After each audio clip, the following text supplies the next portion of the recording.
প্রিয় দর্শক শ্রোতা, আমন্ত্রণ জানাচ্ছি বাংলা বিভ্রাটের সংবাদে। সংবাদ আয়োজক নিয়ে বার্তা কক্ষে রয়েছি আমি সত্যজিৎ সিংহ। শুরুতেই জানিয়ে দিচ্ছি লতিফ ট্রাভেলস সংবাদ শিরোনাম।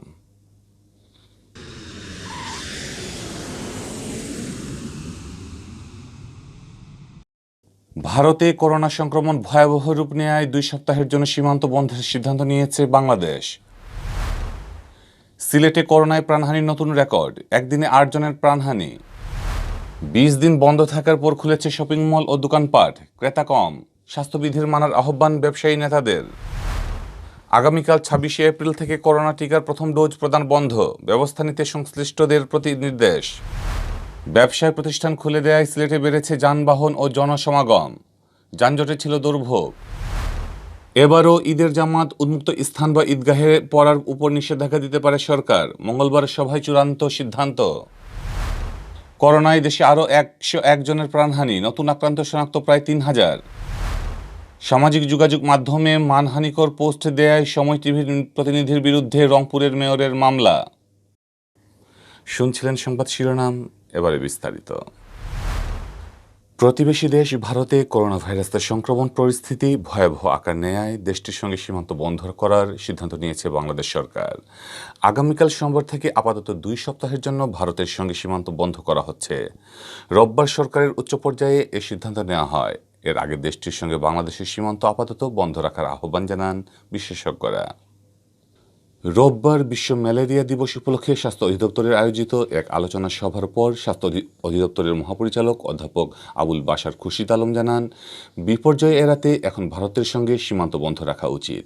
এ বিষয়ে আমাদের মতামত আমরা যথাযথ মন্ত্রণালয়ে পাঠিয়েছি। যদিও সরকারের ওপরের মহল থেকেই এ সিদ্ধান্ত আসবে। তিনি আরও বলেন, দেশে ভারতের ভ্যারিয়েন্টের উপস্থিতি আছে কিনা এমন কোনো নিশ্চিত খবর আমাদের কাছে নেই। তবে দেশে নাইজেরিয়ার ভ্যারিয়েন্টে পাওয়ার কথা গণমাধ্যমেই জেনেছি। তিনি আরও জানান, মে মাসের প্রথম সপ্তাহে করোনা ভাইরাসের প্রায় 21 লাখ টিকা পাচ্ছে বাংলাদেশ। সিলেট বিভাগে থামছে না করোনায় প্রাণহানি। মহামারী করোনায় আক্রান্ত হয়ে একদিনে প্রাণ হারিয়েছেন আরও 8 জন। সিলেট বিভাগে একদিনে করোনায় সর্বোচ্চ মৃত্যুর রেকর্ড এটি। আর 24 ঘন্টায় আক্রান্ত শনাক্ত হয়েছেন 45 জন। একই সময়ে চিকিৎসা নিয়ে সুস্থ হয়েছেন 129 জন। রোববার স্বাস্থ্য অধিদপ্তরের সিলেট বিভাগীয় পরিচালক ডক্টর সুলতানা রাজিয়া স্বাক্ষরিত এক প্রতিবেদনে এ তথ্য জানানো হয়। প্রতিবেদনে উল্লেখ করা হয়, গেল 24 ঘন্টায় সিলেটের 4টি ল্যাবে নমুনা পরীক্ষায় 45 জন করোনা আক্রান্ত শনাক্ত হন। এর মধ্যে সিলেট জেলার 18 জন, সুনামগঞ্জের 10 জন, হবিগঞ্জের 2 জন ও সিলেট ওসমানী হাসপাতালে চিকিৎসাধীন রোগী 15 জন।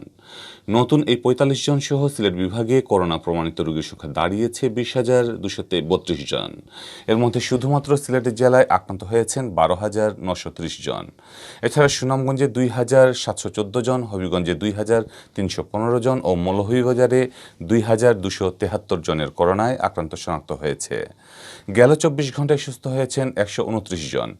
এর মধ্যে সিলেটের 128 ও মৌলভীবাজারের আরও 1 জন রয়েছেন। এ নিয়ে সুস্থ হওয়ার সংখ্যা দাঁড়ালো 18,443 জন। এর মধ্যে সিলেট জেলার 11,999 জন। এছাড়া এখন পর্যন্ত সুনামগঞ্জে 2,585 জন, হবিগঞ্জে 1,770 জন ও মৌলভীবাজারে 2,089 জন সুস্থ হয়েছেন। গত 24 ঘন্টায় সিলেট জেলায় হাসপাতালে ভর্তি হয়েছেন 13 জন করোনা আক্রান্ত রোগী। সব মিলিয়ে সিলেট বিভাগের বিভিন্ন হাসপাতালে চিকিৎসাধীন রয়েছেন 278 জন। এদের মধ্যে সিলেট জেলায় 255 জন, সুনামগঞ্জে 4 জন, হবিগঞ্জে 13 জন, মৌলভীবাজারে 6 জন। গত 24 ঘন্টায় সিলেট বিভাগে যে 8 জন মারা গেছেন এরা সবাই সিলেট জেলার। এ পর্যন্ত সিলেট বিভাগে করোনায় মৃতের সংখ্যা বেড়ে দাঁড়ালো 332 জনে। এর মধ্যে সিলেট জেলার 261 জন, সুনামগঞ্জের 26 জন, হবিগঞ্জে 18 জন ও মৌলভীবাজারের 27 জন রয়েছেন।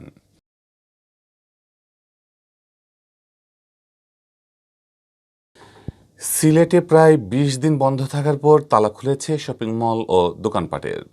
সকাল থেকে দোকানপাট খুলে জিনিসপত্র সাজিয়ে বসে ব্যবসায়ীরা, বিকেল 5টা পর্যন্ত কেনাকাটা। তবে প্রথম দিন ক্রেতাদের সংখ্যা কম ছিল। ব্যবসায়ীরা আশাবাদী কয়েকদিনের মধ্যে ক্রেতাদের চাপ বাড়বে। এদিকে কোনো শপিং মল বা ব্যবসা প্রতিষ্ঠান স্বাস্থ্যবিধি নিশ্চিত না করলে তাদের বিরুদ্ধে ব্যবস্থা নেওয়ার কথা জানিয়েছেন ব্যবসায়ী নেতারা। করোনার দ্বিতীয় ঢেউয়ের প্রথম ধাপে 5 এপ্রিল থেকে সারা দেশে বিধিনিষেধ আরোপ জারি করা হয়। নিত্য প্রয়োজনীয় পণ্য ও জরুরি সেবার সাথে সংশ্লিষ্ট ছাড়া সব ধরনের ব্যবসা প্রতিষ্ঠান ও বিপণী বিতান বন্ধ করে দেওয়া হয়। প্রায় 20 দিন পর রোববার সরকারি নির্দেশনা মতো খুলে শপিং মল ও ব্যবসা প্রতিষ্ঠান। তবে প্রথম দিন সকাল থেকে ব্যবসার প্রতিষ্ঠান খুললেও ক্রেতা ছিল কম, তাই ব্যবসায়ীরা অলস সময় কাটিয়েছেন। তবে ব্যবসায়ীরা আশাবাদী কয়েকদিনের মধ্যে ক্রেতারা মার্কেটমুখী হবেন, তখন বাড়বে কেনাবেচা। ভাই গত গত লকডাউনে এই লকডাউনে যে কি পরিমাণ ব্যবসার ক্ষতি হয়েছে এটা কেউ কেউ বলে বোঝাবার ব্যাপার না। যার গেছে সেই বলতে পারবে কার কত গেছে, কত কীরকম ক্ষতি এটার কোনো নির্দিষ্ট হিসাব কেউ দিতে পারবে না। অনেক আছে ব্যবসা বাণিজ্য গুটাইয়া সিলেট মানে শহর সারিয়া গ্রামে গিয়া স্থায়ী বসবাস করে এখন, এরকম বহুত আছে ব্যবসা বাণিজ্য বাদ দিয়া। করোনা সংক্রমণ ঠেকাতে সরকারি নির্দেশনা অনুযায়ী প্রতিটি শপিং মল ও ব্যবসায় প্রতিষ্ঠানের সামনে রাখা হয় হ্যান্ড স্যানিটাইজার ও সুরক্ষা সামগ্রী। এর মধ্যেও অনেক ক্রেতা বিক্রেতাকে স্বাস্থ্যবিধির নাম মানতে দেখা গেছে। তবে ব্যবসায়ী নেতারা বলছেন, স্বাস্থ্যবিধি উপেক্ষার জন্য প্রশাসন কারো বিরুদ্ধে ব্যবস্থা নিলে দায়ী ব্যবসায়ীর পক্ষে কেউ দাঁড়াবে না। জনস্বার্থে সকল ব্যবসায়ীকে স্বাস্থ্যবিধি মেনে চলতে হবে। যে কোনো মার্কেটে যদি স্বাস্থ্যবিধি না মেনে ব্যবসা প্রতিষ্ঠান পরিচালনা করা হয় তাহলে আপনারা আইনগত ব্যবস্থা নেন। আমরাও সিলেট মহানগর ব্যবসায়ী সমিতির পক্ষ থেকে আমরাও প্রশাসনকে অনুরোধ জানাবো, যেহেতু আমরা বাংলাদেশ দোকান মালিক সমিতি থেকে আমাদেরকে আশ্বস্ত করা হয়েছে যে আমরা স্বাস্থ্যবিধি মেনে আমরা দোকানপাট খোলা রাখবো। সুতরাং আমরা চেষ্টা করবো এই নিয়মটা মেনে চলার জন্য। আশা রাখতেছি হয়তো আমরা সপ্তাহ 10 দিনের ভিতরে হয়তো এদের ব্যবসা কিছুটা জমে উঠবে। তবে করোনা টিকার প্রথম ডোজ প্রদান বন্ধ হয়ে গেছে। আগামীকাল 26 এপ্রিল হতে এ সিদ্ধান্ত কার্যকর হবে।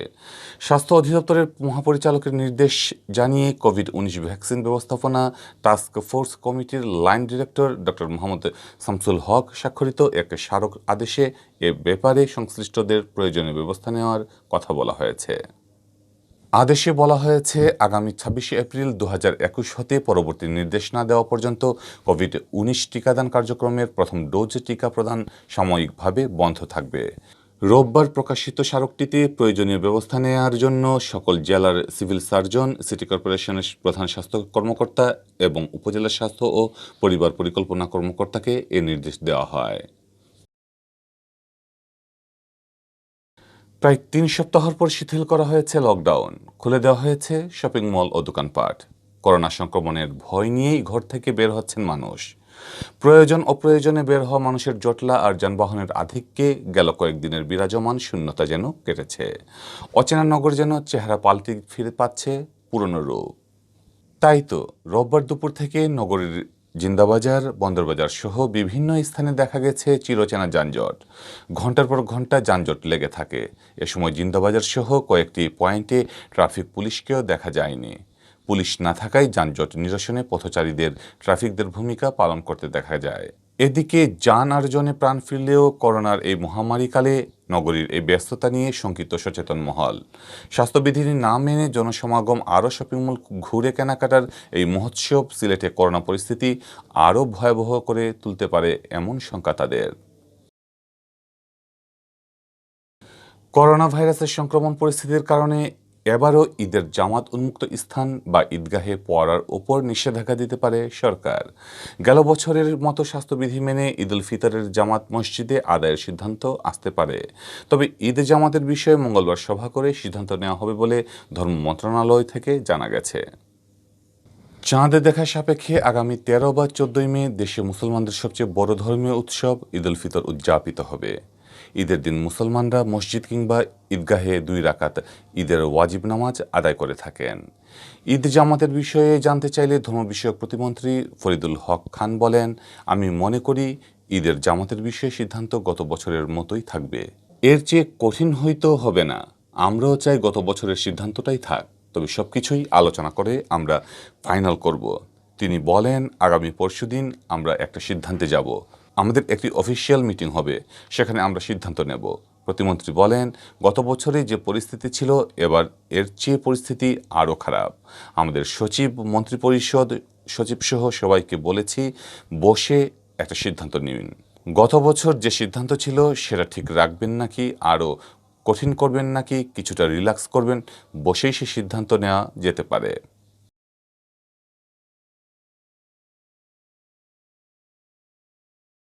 করোনা ভাইরাসে আক্রান্ত হয়ে গেল 24 ঘন্টায় আরও 101 জনের মৃত্যু হয়েছে। এদের মধ্যে পুরুষ 52 ও নারী 49 জন।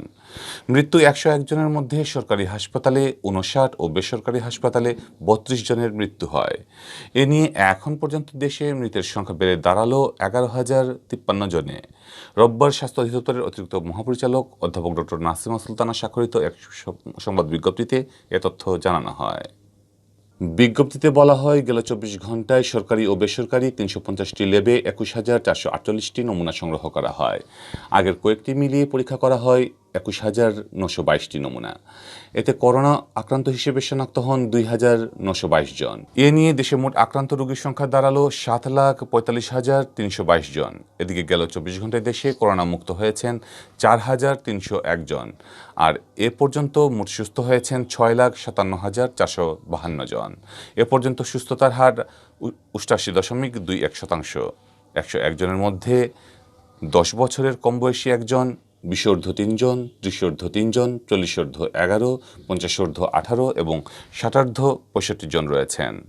একই সময়ে বিভাগ ওয়ারির অনুযায়ী দেখা গেছে 101 জনের মধ্যে ঢাকা বিভাগে 54, চট্টগ্রামে 23, রাজশাহীতে 1 জন, খুলনায় 5 জন, সিলেটে 8 জন, রংপুরে 2 জন এবং ময়মনসিংহে 1 জনের মৃত্যু হয়। গত বছরের 8ই মার্চ দেশে প্রথম 3 জনের দেহে করোনা ভাইরাসে শনাক্ত হয়। এর 10 দিন পর 18ই মার্চ দেশে এ ভাইরাসে আক্রান্ত প্রথম 1 জনের মৃত্যু হয়।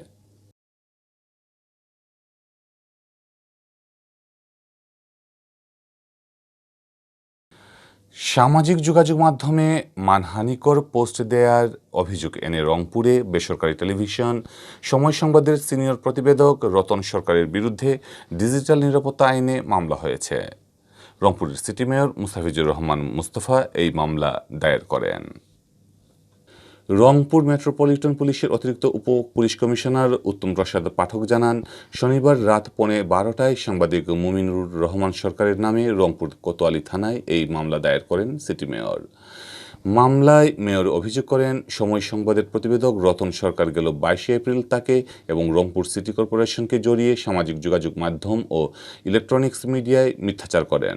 রতন সরকার সামাজিক যোগাযোগ মাধ্যমে লিখেছেন, মেয়র টাকা দিয়ে প্রেস ক্লাবের কতিপয় নীতিহীন সাংবাদিককে কিনে তাকে হত্যার চেষ্টা করেছেন।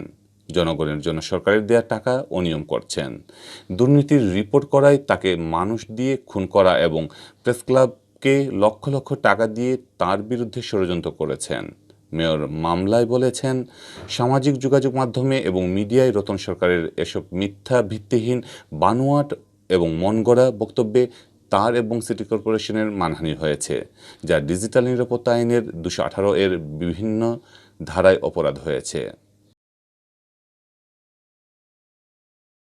কোতোয়ালি থানার অফিসার ইনচার্জ উনি জানান যে মামলা নম্বর 55 আজকে তারিখ 24/4/2021 আজকে ডিজিটাল নিরাপত্তা আইনের নির্ধারিত কিছু ধারায় আজকে একটি মাননীয় মেয়র রংপুর সিটি কর্পোরেশনের মেয়র উনি নিজে বাদী হয়ে একটি মামলা দায়ের করেছেন। সরকারের নামক একজন ব্যক্তির বিরুদ্ধে নিজে বাদী হয়ে নির্ধারিত ধারায় উনি মামলা দায়ের করেছেন।